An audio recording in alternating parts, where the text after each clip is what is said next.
So how do you manage your staff, particularly the kind of annual review process? What does that look like for you? Yep. So I love what we do at Elevation Church. I'm pulling up another book. That's why I'm looking away for just a Yeah, second. that's fine. No problem.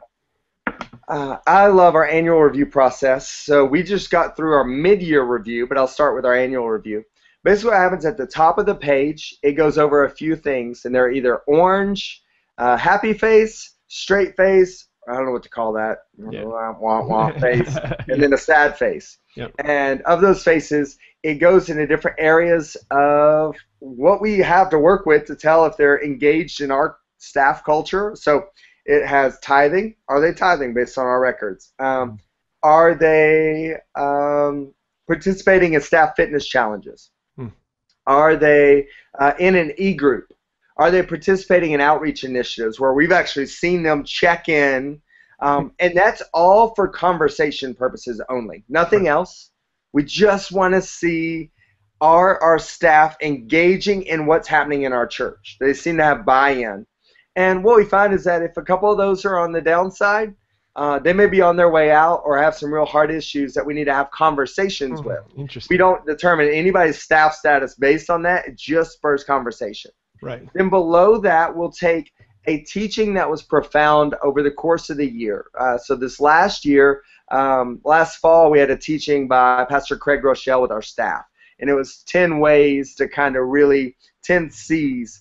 And each C stood for different ways that we can lead in our church. And so we went through and basically built all our questions around those C's.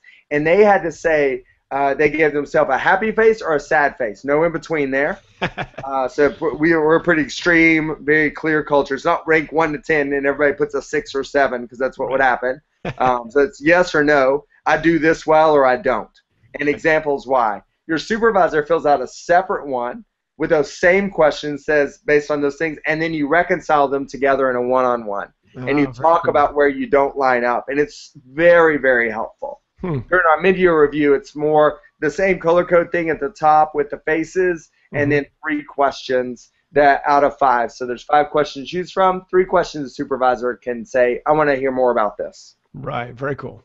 I love the idea of the happy face, the smiley face, sad face thing. I think that's great. Just super clarity, straightforward. It's not complex. I think sometimes that stuff we can overthink that stuff because really at the end of the day, one thing I like that you highlighted there, at the end of the day, what you're trying to do is push to conversation, right? You're just trying to create a framework to say, okay, let's actually talk about this. Let's understand how you're doing, what's happening in your area. Yeah, because we assume that, one-on-ones are happening regularly, and that's awesome. But we also know that those one-on-ones from time to time will become just a tactical meeting where it's just real, you do this, what are you waiting on from me? And so this is just a way to make sure those conversations are happening that we hope are happening weekly or bi-weekly, but sometimes we know we'll just drift a little bit.